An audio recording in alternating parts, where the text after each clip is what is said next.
Les attaques de loups sur les troupeaux se sont multipliées ces dernières semaines en Limousin, alors que pendant de nombreuses années, les préfectures ont refusé de reconnaître officiellement la présence du grand prédateur. Ce n'est plus le cas. Alors, installé ou de passage, le loup est bien présent en Limousin. Que faut-il faire? C'est la question de Dimanche en politique.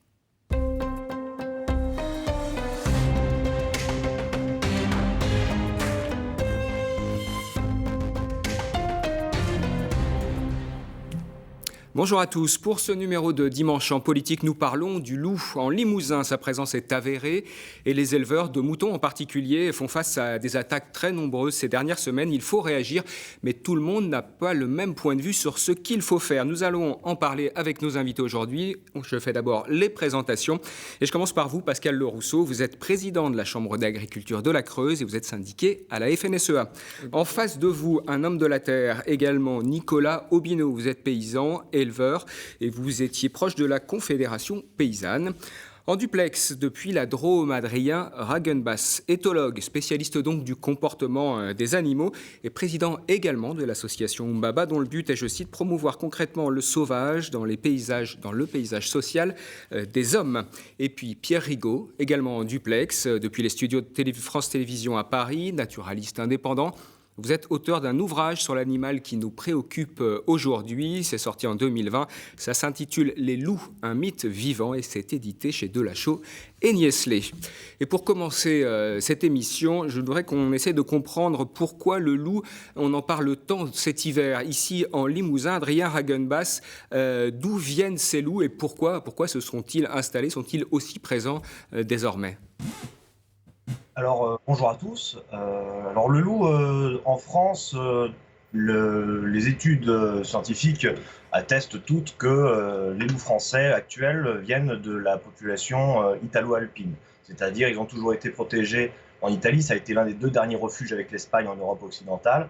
Et comme l'espèce là-bas est protégée depuis 71, excusez-moi, je suis d'origine suisse. Depuis les années 70, en fait, le loup reprend possession de ses anciens territoires en France, en Suisse et dans le reste de l'Europe où il était jadis exterminé. En plus, ce qui a été facilité avec la raréfaction du gibier et la déforestation, à l'époque notamment du 19e siècle. Mais aujourd'hui, on est dans un paysage totalement couvert d'espaces forestiers. Le Limousin en est un excellent exemple.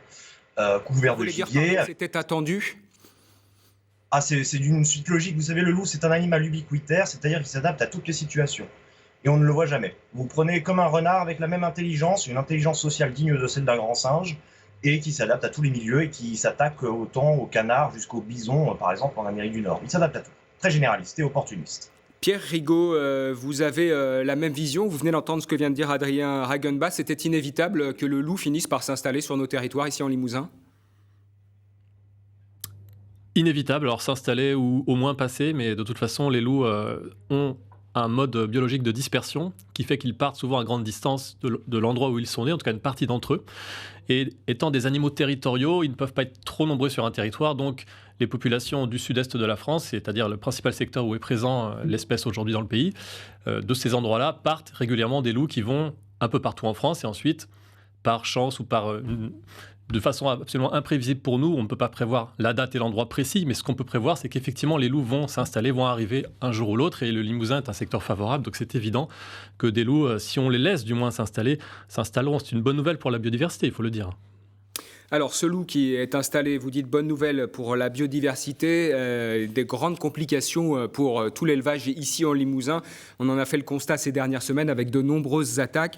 Et alors, sur ce point, évidemment, tout le monde n'est pas d'accord avec vous, puisque certains voudraient voir le loup partir du Limousin, qu'il soit éradiqué, qu'il ne s'installe jamais ici. Il y a un syndicat agricole en particulier, qui est celui de la coordination rurale, qui souhaite que les loups soient tués tout simplement. Bertrand Vantaux, qui est le président ici de la Chambre d'agriculture dans la Haute-Vienne, devait être sur ce plateau également. Il n'a pas pu venir finalement. Mais en tout cas, leur propos est extrêmement clair. Je vous propose d'écouter le président de la coordination rurale en Creuse, c'est Florian Tournade. Il avait déclaré, il y a un peu plus d'un mois, au micro de France 3, que pour le loup, il suffisait d'une balle et de la chaux vive pour faire disparaître le cadavre sans aucune autorisation légale. Écoutez. La solution, c'est le poison et le plomb.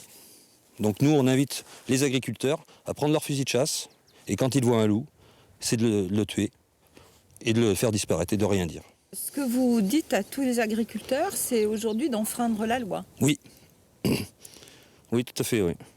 On sera prêt à rembourser la boîte de cartouches et payer le sac de chaux pour le faire disparaître. Voilà une position claire et radicale de la coordination rurale. Pascal Le Rousseau, je me tourne vers vous. Vous représentez la FNSEA, vous êtes également patron de chambre, donc proche évidemment des agriculteurs. Vous connaissez leurs problèmes. Est-ce que cette solution aussi radicale, vous l'approuvez ? Alors, je n'ai pas à l'approuver ou à trouver qu'elle n'est pas bien. Moi, alors, est-ce que vous la comprenez déjà ? Déjà, moi, je ne commande pas les propos de... Chacun a le droit de tenir les propos qu'il souhaite. Absolument. Donc, je ne m'inscris pas dans la politique. Aujourd'hui, je suis là pour débattre de l'agriculture et de l'arrivée du loup, et non de savoir si on est pour le loup ou contre le loup. Déjà, je voudrais juste reprendre les propos. Ça pose des problèmes, en tout cas. Puisque je voudrais juste reprendre les propos de monsieur. Ce qui est expliqué, en tout cas, pour la coordination rurale, c'est en dehors de toute légalité. Est-ce que vous, je n'ai pas, tout simplement, la question est claire, est-ce que vous voulez vous situer dans la légalité ou hors de la légalité ? Je vous ai répondu. Ensuite, libre à vous de faire un monologue, mais dans ce cas-là, je peux m'en aller tout de suite. Non, pas du tout. Je voulais juste savoir si et la question est réglée. Je voulais juste reprendre les propos de monsieur qui parle de biodiversité avec l'arrivée du loup. Oui. Alors, c'est un mensonge profond. Pour avoir échangé longuement il y a 3 semaines avec le ministre de l'Agriculture et avec le président de la République, des aveux même du ministre de l'Agriculture, il me dit qu'aujourd'hui, dans les Alpes, on ne va plus avoir de marmottes, on n'a plus aucune nichée, parce que tout simplement, quand il y a le loup qui est présent sur un territoire, on met des chiens de protection, que ce soit des patous, des matins espagnols, des cancales, et quand on installe ces animaux sur le territoire et qu'il y a une forte proportion de chiens pour surveiller les troupeaux, et bien forcément, ils mangent la nichée qu'il y a au sol, ils mangent la marmotte, ils mangent tout ce qu'il y a dans le machin. Alors, c'est tout simplement que sur ce point ici, tout le monde ne va pas être d'accord sur. Ce n'est tout ça. Oui, mais c'est un mensonge de laisser croire aux gens que c'est la biodiversité. C'est tout l'inverse. Alors Pierre Rigaud, qu'est-ce que vous répondez à monsieur Le Rousseau sur ce point particulier ? Alors, je ne pense pas que le ministre de l'Agriculture qu'il a entendu soit expert en biodiversité. Ce n'est pas vraiment le cas. Alors, il faut vraiment être très, très clair. On est dans un contexte global d'effondrement de la biodiversité. Les mammifères sauvages représentent une portion absolument congrue des mammifères sur Terre. C'est en tant que biomasse ou en tant que nombre d'individus, en tant que d'espèces qui déclinent, tout ça est très très clair et le consensus scientifique est absolument clair, c'est-à-dire la biodiversité s'effondre. Et là, on a la chance qu'une espèce, parmi d'autres, il y en a quelques autres aussi, n'ait pas besoin qu'on fasse des gros projets de réintroduction qui coûtent de l'argent, etc. Et que ces animaux arrivent à s'adapter en certains endroits. Et dans les Alpes, là où il y a des petits problèmes, ce n'est pas les loups qui les causent, c'est trop de moutons. Dans les alpages, par exemple, dans le cœur des parcs nationaux, vous verrez tous les experts en biodiversité vous dire qu'à certains endroits, je parle d'un certain endroit, je ne parle pas en général, dans ces massifs que vous évoquiez, il y a trop de moutons ou trop de chiens, mais ce n'est pas les loups. Les loups ne sont pas mauvais pour la biodiversité, ça n'aurait pas de sens de dire ça sur le plan écologique, ça n'a pas de sens, c'est une aberration. Donc si on parle de biodiversité, il faut vraiment avoir une approche rigoureuse et écologique. Par contre, personne ne remet en cause la difficulté que ça cause pour les éleveurs, mais il faut quand même ne pas... faut pas délirer, quoi. C'est pas les loups qui sont gênants pour la biodiversité, tant à l'échelle nationale, régionale qu'à l'échelle mondiale. C'est évidemment un certain développement de l'activité humaine. Sur ce que vient de dire à la fois M. Le Rousseau et à la fois Pierre Rigaud, Nicolas Aubineau, je voudrais vous entendre. Quel est votre point de vue là-dessus maintenant que le loup est installé en Limousin ? Que faut-il faire ? Moi, je pense que c'est un peu l'agriculture qui est malade depuis quelques années, et je crois que c'est là où on n'a pas compris depuis quelques années. Alors, je remets pas en cause toute l'agriculture. Il a fallu après-guerre nourrir les populations, etc. Mais je crois qu'elle est plus adaptée à ce qu'aujourd'hui, à l'écologie, à la nature. Je pense qu'il y a un drame qui arrive, qui est écologique, et aujourd'hui, c'est à nous de réadapter à la nature. Et je pense que ça, l'agriculture, on le fait. On va pas faire du blé dans des pentes à 45%. On va pas faire. Et je pense que c'est le même principe que ça. Le loup, il fait partie de notre entourage, comme peut faire le renard, le sanglier, etc. Et je crois que c'est à nous, agriculteurs, aujourd'hui, de s'adapter à la nature. Je le compare souvent avec le Roundup. Le Roundup, l'agriculteur aujourd'hui veut se débarrasser de quelque chose sur un terrain. Alors, pareil pour le loup. Ouais, on prend le Roundup, là, on prendrait le fusil pour se débarrasser du loup. Et je crois que on peut faire avec la mauvaise herbe. Ça peut même peut-être être quelquefois un atout. Il peut être mineur, mais il faut l'utiliser comme un atout. Monsieur Le Rousseau, quand vous entendez ce type de discours, est-ce que ça peut correspondre à votre réalité d'éleveur ? Moi, je me réfère, puisqu'on se réfère à beaucoup d'études, je me réfère à une étude qui a été faite par le Lidl, qui a été Décryptage. sur l'Institut de l'élevage, qui a été fait sur les 3 départements Creuse, Corrèze et Haute-Vienne, Oui. sur l'ancien Limousin, et qui montre clairement, chiffre à l'appui, que l'arrivée du loup n'est pas compatible avec l'élevage sur ce territoire. Ça veut dire aujourd'hui, moi, la seule question que j'ai posée, est-ce que nous voulons de l'élevage demain en Limousin ?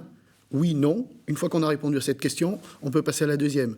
Si c'est non, eh ben, les agriculteurs doivent rentrer chez eux et ça sera l'ensauvagement du territoire. Si on veut conserver des agriculteurs sur le territoire, tout simplement, ce qu'on leur demande de mettre en place, mettre des clôtures, mettre des patous, rentrer les animaux le soir, avec des revenus à 8 ou 10 000 euros par exploitant sur une année, vous comprenez bien, et en faisant 70 heures par semaine, vous comprenez bien qu'on ne peut pas rajouter encore du travail aux exploitants. C'est-à-dire aujourd'hui, si le loup il doit s'installer sur le territoire, ça sera tout simplement la fin de l'élevage. Et je pense qu'il y a des gens qui auront des comptes à rendre, dans quelques années. Quand nous aurons faim, ils devront s'expliquer auprès des Français, dire pourquoi il n'y a plus d'élevage, pourquoi que l'élevage a disparu de ces territoires, tout simplement. Pascal Rousseau, vous avez été touché personnellement sur votre exploitation par des attaques de loups, au moins des attaques supposées ? Ce ne sont pas des attaques supposées, puisqu'elles ont été constatées par l'OFB, ce sont des attaques de loups. Et pas plus tard qu'il y a 5-6 jours, mon fils a vu le loup devant la bergerie, dans un village, dans le village de Pigerolles. Il a passé à 2 mètres d'une maison habitée. Ça veut dire que le loup, il s'habitue et qu'il n'a pas peur de l'homme. Et demain, par contre, s'il y a un accident, s'il y a un enfant qui se fait prédater, ou une personne âgée qui va chercher son bois, qu'est-ce qui se passe ? Qui c'est qui est responsable ? Qui va aller expliquer à la famille ? Donc tout à l'heure, vous nous disiez qui va expliquer à la famille ? qu'il ne fallait pas avoir de vision manichéenne sur le loup. Non, mais mais position c'est la réalité, c'est la réalité des faits. C'est la réalité des faits. Quand vous avez un animal sauvage, c'est quand même un prédateur, qu'il passe à proximité des maisons habitées et qu'il arrive dans les villages, soit que c'est un animal qui n'est pas vraiment sauvage, soit que c'est un animal sauvage qui s'adapte. Et dans ce cas-là, ça pose quand même problème. Est-ce que finalement, ce n'est pas une problématique aussi de l'anticipation de cette arrivée du loup ? Adrien Regenbass, je vais vous repasser la parole parce que votre association a travaillé ici en Limousin sur le terrain il y a 2 ans de cela déjà, justement, pour essayer de mettre ensemble tous ces acteurs du territoire, les éleveurs en particulier, en fonction de leur point de vue, et de travailler sur l'avenue du loup, mais finalement, ça n'a débouché sur rien. Ce que vous constatez, c'est quoi ? Que finalement, on sait que le loup va arriver, mais on ne fait rien en amont ? Oui, alors vous ne pouvez pas dire que cela n'a rien abouti parce que tout d'abord, il y a eu en fait cette initiative de la Nouvelle-Aquitaine qui a contacté Antoine Nochy et notre association pour justement aborder ce maître mot qui est l'anticipation. On a fait un travail de primo-détection entre 2019 et 2020 qui a été fait, mais parce qu'en fait, la France n'a pas su anticiper tout ce que l'on constate aujourd'hui, comme vient de le dire mon prédécesseur, sur les constats d'un animal qui s'adapte à l'homme, en fait, qui comprend que la solution la plus facile est toujours dans le calcul du moindre effort, comme tous les êtres vivants. C'est plus simple de dégommer des moutons plutôt que des ongulés sauvages qui, eux, ont des mécanismes de défense. Et en fait, la France, contrairement à la Suisse, par exemple, ou aux États-Unis, qui eux ont en fait fait un travail de suivi des prédateurs, encore aujourd'hui, en collaboration avec les autorités et les acteurs directs du terrain, ont permis de connaître l'évolution des populations, de lynx, de loups, et ainsi de mettre en place également des mesures de contrôle des individus qui causent des problèmes, mais uniquement ceux-ci. Adrien Regenbass, est-ce que ça veut dire qu'aujourd'hui, finalement, l'État, les pouvoirs publics ont laissé les éleveurs se débrouiller tout seuls avec ce problème ? Alors, les éleveurs sont au cœur d'un triple problème, en quelque sorte. Ils payent une facture qui n'est pas la leur. D'un côté, les offices de l'État n'ont pas toujours les moyens, les structures, ni le personnel nécessaire pour agir à temps. Et de l'autre, en fait, il y a une ignorance, du coup, qui est présente partout en France. Tout le monde ignore ce qu'est le loup, y compris ceux qui prétendent le protéger, en fait. Et cette ignorance, en fait, cause en fait énormément de problèmes. La régulation publique doit être accompagnée d'une structure de recherche dédiée à la surveillance des prédateurs. C'est le cas en Suisse avec la fondation Cora, mandatée par l'Office fédéral de l'environnement, c'est l'équivalent de l'OFB aujourd'hui, et qui permet, lorsque un individu ou plusieurs ont été certifiés par la génétique ou par l'observation comme étant responsables de dommages trop importants, le prélèvement est nécessaire. Parce que prélever ces individus en question permet de préserver la survie des autres, de leurs propres congénères. La principale menace dans le monde sur les grands carnivores, ce sont les répressions, c'est l'empoisonnement, c'est le prélèvement arbitraire et totalement aléatoire, même presque, en fait, tout simplement, que suggère, que revendique le premier interlocuteur que vous avez diffusé tout à l'heure. Alors qu'en fait, en prélevant seulement les individus responsables qui représentent peut-être 10%, je n'ai pas les chiffres, même à Yellowstone et environ, dans le grand écosystème de Yellowstone, on sait qu'après une première capture, donc des prélèvements sélectifs, c'est ce que vous nous dites, Adrien Hagenbas. Pascal Rousseau, est-ce que tirer sur les loups, supprimer, les tuer, ceux qui posent problème aux troupeaux, est-ce que c'est une solution qui vous apparaît raisonnable? Donc laisser les loups s'installer et tuer ceux qui vous posent problème?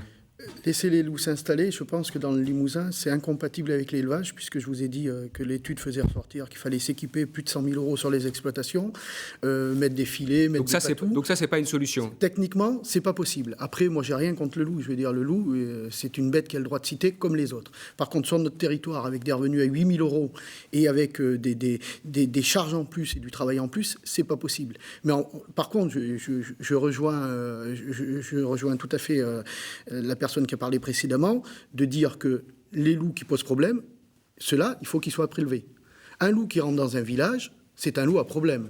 C'est qu'il a un comportement soit qui est anormal, soit qui s'est adapté au territoire. Moi, je connais pas assez le loup, j'ai pas la prétention de connaître le loup. Par contre, je connais les dégâts qu'il fait quand vous trouvez les animaux le matin, la trachée ouverte, le bien-être animal. Croyez-moi, vous ne dormez plus les nuits pendant un mois. Vous vous levez toute la nuit, vous faites le tour des bergeries, vous faites le tour des troupeaux. C'est invivable pour les éleveurs. Donc, si vous n'appelez pas vos éleveurs à tuer directement le loup, vous souhaitez en tout cas que les individus qui sont sur des territoires et qui posent problème soient eux supprimés. Pierre Rigaud, je voudrais vous entendre là-dessus parce que vous n'avez pas du tout ce même point de vue. Vous avez d'ailleurs évolué par rapport à ce que vous pensiez au départ. Vous pensez qu'aujourd'hui c'est inutile de tuer même ne serait-ce qu'un seul loup? Oui, pardon, mais de la part des interlocuteurs du milieu agricole, enfin de mon interlocuteur précédent, ça fait pas mal d'années que je suis de très près le dossier loup, tant sur le plan politique que sur le terrain, et j'ai l'impression d'entendre à chaque fois les mêmes clichés qui reviennent, même après 20 ans de présence des loups en France, et notamment celui consistant à dire il faudrait tuer des loups ou prélever des loups en disant au moins c'est un moindre mal, on permet une meilleure acceptation sociale. Ça ne fonctionne pas. C'est-à-dire en France, à partir du moment où les loups, on a commencé à dire on va pouvoir en tuer quelques-uns et comme ça va socialement calmer ou contenter les éleveurs et techniquement faire diminuer la prédation sur les troupeaux, ça ne fonctionne pas. C'est-à-dire la réaction à chaque fois sociale des corporations d'éleveurs ou d'agriculteurs, c'est de dire ça ne suffit pas d'en tuer quelques-uns, on en veut toujours plus. Et concrètement, c'est ça qui se passe depuis beaucoup d'années en France. À chaque fois, les éleveurs, leurs représentants, pas tous les éleveurs, mais leurs représentants syndicalistes demandent toujours plus de loups à tuer et les dégâts augmente toujours plus, ou du moins ne diminue pas, tant qu'on ne règle pas la difficulté technique d'empêcher la prédation sur les troupeaux. Et quant au représentant agricole qui dit « Moi, les loups, j'ai rien contre, mais pas sur notre territoire dans le Limousin », alors ça, c'est vraiment le cliché total. Pardon, hein, mais c'est ce qu'on entend absolument dans toutes les régions. Quand les loups sont arrivés dans le nord-est de la France, dans la plaine des Vosges, on a entendu les éleveurs dire « Oh, les loups, c'est très bien ailleurs, à Yellowstone ou dans les Alpes, mais pas sur notre territoire parce que nous, c'est pas possible. » Les éleveurs dans le sud-est de la France où je vis, là, je suis passage à Paris, mais je suis sur le terrain dans les préalpes au milieu des loups, comme mon collègue qui parlait au début. Eh bien, on observe que les éleveurs disent « Ah oui, mais les loups, c'est bien en Russie, au Canada, mais pas chez nous, parce que chez nous, ça fonctionne pas. » Mais dans les faits, ça fait 25 ans qu'il y a des loups qui sont installés dans le sud-est de la France. Ça fait 25 ans que les éleveurs, tant bien que mal, et avec beaucoup de difficultés, mais parviennent complètement à cohabiter. Et en fait, quand il y a volonté de s'adapter avec l'aide qu'il faut de par les pouvoirs publics, ça fonctionne. Et si on commence à dire les loups, j'en veux bien ailleurs dans le monde, mais pas sur mon territoire, vous comprenez bien que à la fin, tout le monde peut dire ça, et puis finalement, il n'y a plus de loups nulle part. Donc on a une responsabilité collective, tant au niveau national que régional, de dire l'espèce loup Canis lupus n'est pas, comme on dit, dans un bon état de conservation. L'espèce est encore classée menacée en France. Ça veut dire que si on n'accepte pas que sur au moins certaines parties importantes du territoire, il y ait quelques loups, on parle à l'échelle française de quelques centaines de loups. Là, on parle de, 6 à 7 ou 8 millions de moutons, et on parle de 600 loups. C'est quand même pas la même échelle. Donc, je comprends très bien qu'il y a des difficultés réelles et personne ne remet ça en cause. C'est pas facile d'élever des moutons, des brebis, quand il y a des loups dans le coin. Je dis pas le contraire. C'est un défi technique pour les éleveurs. Ils sont beaucoup aidés sur ça, sur le plan financier, largement aidés sur le plan financier. Pierre Rigaud, merci. Ce défi technique, vous le relevez comment, Nicolas Aubineau, justement? Vous vivez dans un secteur où potentiellement il y a des loups, il peut y avoir des attaques, vous faites comment? Alors, on fait comment? Moi, j'ai pas de solution par rapport. Vous-même, vous faites comment aujourd'hui? Alors, on essaye d'anticiper les choses, mais je pense que les choses, elles auraient dû anticiper il y a bien longtemps. On sait que le loup allait venir sur le territoire. Moi, j'ai déjà participé à des émissions. Il n'était pas là encore, présent sur le Limousin. Ouais, pas officiellement, mais... Pas officiellement, mais aujourd'hui, il est présent, mais c'est déjà trop tard. Je pense qu'il faut éduquer les éleveurs, parce que c'est aussi ça. Et c'est pareil, les éleveurs, c'est une charge supplémentaire. Je rejoins mon collègue là-dessus. Le métier de paysan aujourd'hui, c'est déjà dur. C'est déjà très, très dur financièrement. C'est déjà très très dur. On peut pas. C'est un ajout de plus. Enfin, aujourd'hui, on voit comme la personne lambda, il y a le fuel qui explose, le gazole, etc. La pompe. L'agriculture, ça fait des années l'agriculteur qu'il a cette pression-là. Et ça, c'est une pression supplémentaire. Et c'est vrai qu'on peut pas demander aux agriculteurs d'assumer. On peut pas non plus mettre les agriculteurs dans une réserve. Pareil, il faut absolument qu'il y ait une prise de conscience collective et de l'État, parce que moi, j'estime que c'est l'État qui n'a pas rempli son rôle il y a quelque temps. Quand on savait que le loup allait arriver, il faut former les éleveurs à l'accepter. J'ai pas dit que ce serait facile. Moi, les jeux connus avec les chiens errants, on a déjà le problème des chiens errants les attaques sont bien plus nombreuses que celles du loup en France, et c'est un stress pour les troupeaux. Moi, j'ai vécu 1 an et demi d'attaques sur mes troupeaux. Ça a été un très très grand stress pour le troupeau. Des brebis qui cassent les clôtures, des brebis qui sont ingérables, des avortements. Et ça, on peut pas. Et pourtant, on a un responsable en face. Mais je suis pas allé tuer le chien de mon voisin. On a essayé de trouver des solutions, on a fermé le chien. Et avec le loup, c'est pareil. Sauf que là, on ne maîtrise pas, on n'a plus une personne en face. Mais on n'aurait pas l'idée d'aller tuer le chien du voisin s'il y a des dégâts. Là, on n'a pas de responsable, donc c'est pas compliqué, on tue le loup. Je pense que non. Il faut qu'on s'adapte, il faut qu'on accepte ce qui nous entoure. Là, je parlais de topographie tout à l'heure, et je pense qu'il va falloir, que l'État prenne ses responsabilités, accompagne les agriculteurs. Et c'est vrai qu'on ne peut pas demander aux agriculteurs économiquement encore, parce qu'un patou, c'est un coût, c'est une formation, et c'est du temps. Il va falloir que l'État prenne ses responsabilités. Pascal Le Rousseau, l'État n'a pas pris ses responsabilités dans cette réintroduction, en tout cas cette arrivée du loup ici en Limousin? Je pense qu'il faut qu'ils aillent plus vite et plus loin. C'est vrai que quand le loup il arrive sur un territoire, généralement, l'OFB tarde à dire qu'il peut y avoir de la présence de loup. Là, c'est vrai que des fois, c'est un peu pas trop rapide, quoi, disons. Donc, disons-le clairement, c'est souvent très long, même. C'est souvent très long, et il faut aller beaucoup plus vite, et il faut protéger les troupeaux. Simplement, je suis désolé, je reviens sur les propos qui avaient été tenus encore pas par mon collègue, mais par la personne précédente. C'est facile de dire. Par Pierre Rigaud. Par Pierre Rigaud, c'est facile de dire. Les agriculteurs ont qu'à s'adapter. Simplement que il précise celui qui fait manger les moutons, c'est celui qui en a. Oui, mais celui qui en a pas, précise aussi que c'est extrêmement compliqué. Hein. Oui, on est tous d'accord là-dessus. On est d'accord. Mais celui qui n'a pas de moutons, il peut dire aux autres, vous avez qu'à vous adapter. Vous travaillez 70 heures par jour, c'est pas bien grave. Vous avez qu'à travailler 70 heures par semaine, c'est pas bien grave. Vous avez qu'à rajouter 10 ou 15 heures, rentrer les troupeaux, faire ceci, faire cela. Et là, c'est un problème de modèle économique. Alors il faut venir sur les exploitations, voir comment que ça se passe. Oui. Quand les agriculteurs, ils dorment plus les nuits ou quoi que ce soit, de dire les clichés. Alors les clichés, c'est pas parce qu'on est syndicaliste qu'on est bête ou qu'on ne sait pas ce que c'est que l'agriculture. On y est tous les jours dans l'agriculture. Vous êtes indemnisé comment, par exemple, sur votre troupeau concrètement, quand vous avez des brebis qui ont été attaquées par le loup? Pour l'instant, je ne sais pas. Nous n'avons pas eu d'indemnité.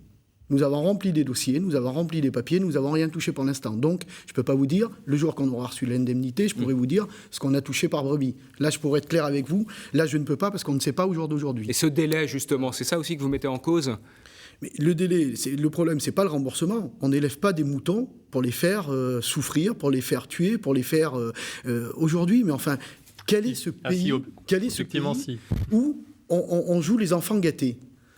Aujourd'hui, il y a 10% des familles françaises. 10% des familles françaises qui vont à l'aide alimentaire. C'est-à-dire qui n'ont pas de quoi se nourrir. Et nous, on joue aux enfants gâtés. On dit, installons un prédateur chez nous. Il a qu'à prélever sur les moutons. Il nous prélève les moutons quand même que c'est du baronnet du Limousin, que c'est de la viande haut de gamme. On fait prélever cette viande haut de gamme pour manger un prédateur. Et les gens ne peuvent plus se nourrir, ne peuvent plus manger de la viande. Mais je me demande dans quel pays nous sommes arrivés. Prochainement, on va avoir des soucis. Et je pense que ce qui se passe en Ukraine et en Russie, très prochainement, nous allons avoir des problèmes d'alimentation. Et les gens qui nous prônent aujourd'hui ce qu'on doit faire chez nous et qui nous donnent des grandes leçons, ils auront des comptes à rendre à la société. Non, mais vous dites comme tout à l'heure, Monsieur Le Rousseau, que l'élevage et le loup, c'est pas compatible. Là, vous êtes vraiment en opposition totale. C'est pas en opposition. Le problème, c'est pas compatible. On peut pas accepter qu'un prédateur vienne prélever nos animaux. On élève des animaux, c'est pas pour les faire souffrir. Quand vous avez des animaux, vous savez, faut oser les regarder, les animaux. Croyez-moi bien, même à 50 ans, on en a gros sur la patate quand on regarde ces animaux qui ont la trachée qui est cassée, là, et que l'animal, il roufane, on l'entend comme ça, et qu'on est obligé d'attendre le vétérinaire pour l'euthanasier. Vous pensez que c'est pas dur, ça ? Alors moi je veux bien les grandes leçons de la vie, mais c'est pas dans des bureaux parisiens, c'est au milieu du terrain et qu'il faut aller, regarder comment que ça se passe, discuter avec les éleveurs. Alors ensuite, il y a des choses qui peuvent peut-être être mises en place. Si on discute avec les éleveurs, s'il y a des choses qui doivent être mises en place, que faut-il faire aujourd'hui ? Je vous ai posé la question au début de cette émission. Le loup, faut-il le tuer ou pas ? La coordination rurale est très claire là-dessus. Ils ne veulent pas de loup. Ils veulent que les éleveurs le tuent directement, sans passer par l'État, sans passer par la légalité. Votre point de vue là-dessus ? Aujourd'hui, il me semble que les 3 chambres d'agriculture ont fait un courrier au président Macron. Nous attendons la réponse. Nous avions eu des engagements du président Macron quand il était venu en Creuse. Nous attendons la réponse. Ce que nous voulons, c'est que nous sommes en zone indéfendable pour pouvoir tirer sur le loup, pour faire les prélèvements, pour qu'on rentre dans les prélèvements qui doivent être faits au niveau de la France. L'augmentation, il y a 20% de prélèvements. Et il y a plus de loups qui naissent. Donc, forcément que mécaniquement, le nombre de loups, il augmente. Donc, on doit être en mesure de faire des prélèvements et de limiter la progression du loup. Et il y a des endroits, en Limousin, s'il s'installe, on ne pourra pas le sortir ensuite, et il n'y aura plus d'élevage. Alors, la question, elle est là. Est-ce que demain, on veut de l'élevage en Limousin ? Nous ne sommes pas sur les mêmes pratiques qu'en montagne, où les animaux sont 6 mois de l'année dans des bâtiments, et ensuite on les met en montagne avec des chiens de garde, avec des bergers. C'est tout à fait autre chose. Chez moi, j'ai fait le compte. C'est entre 25 à 30 chiens qu'il faut. Est-ce que j'ai les moyens de mettre 25 à 30 chiens à 450 ou 500 euros et qui me coûterait 700 euros ou 800 euros par an à nourrir ? Est-ce que franchement, nous avons... Adrien Hagenbach, je vais vous passer la parole. On vous a entendu, Pascal Lerousseau. On voit bien qu'il y a vraiment une problématique forte entre l'élevage tel qu'on le pratique aujourd'hui et la présence des prédateurs. Aujourd'hui, c'est le loup, ça aurait pu être d'autres. On sait qu'il y a également des problèmes dans les Pyrénées avec les ours, etc. Et qu'est-ce que vous préconisez, vous qui êtes éthologue, qui connaissez le comportement des animaux ? Est-ce qu'en France, aujourd'hui, on est capable d'accepter l'animal sauvage ? Eh bien, en fait, c'est tout simple, et puis ça ne vient pas de moi, je n'ai rien inventé. Antoine Neuchy, notre prédécesseur, on a fait l'expérience, il faut regarder là où est-ce que ça a marché. Et là où ça a marché, la référence internationale, c'est le nord des montagnes rocheuses aux États-Unis, c'est-à-dire les alentours de Yellowstone. Yellowstone ne compte pas parce qu'il n'y a pas d'humains dans le parc, mais tout autour, c'est de l'élevage transhumant, partout, beaucoup de moutons, beaucoup de vaches, et aussi beaucoup de prédateurs. Donc en fait, les Américains, en faisant revenir le loup, avait déjà prévu de base, y compris pour préserver le loup lui-même, qu'il fallait 4 grands piliers pour maintenir l'élevage. L'émission arrive à sa fin, Adrien. Oui, il faut, tout en ayant des prédateurs, il faut une présence abondante de gibier. Donc là, on maintient les ongulés sauvages. Il faut que les propriétaires des animaux de rente soient autorisés à se défendre en situation d'attaque, qu'il existe un système de compensation des prédations qui rende viables les activités en présence du loup, par exemple. Et enfin, un programme de suivi scientifique en collaboration avec l'État, avec la région de Nouvelle-Aquitaine, par exemple, ici, du terrain. Merci Adrien Hagenbach, merci à tous d'être venus avec vos convictions pour parler du retour en Limousin. Je sens qu'on aura l'occasion de se retrouver, c'est un problème dont on va reparler. Cette émission est à retrouver sur notre site internet france3.na.fr et puis ainsi que tous les autres articles et reportages nombreux qui s'intéressent au loup. Merci à vous.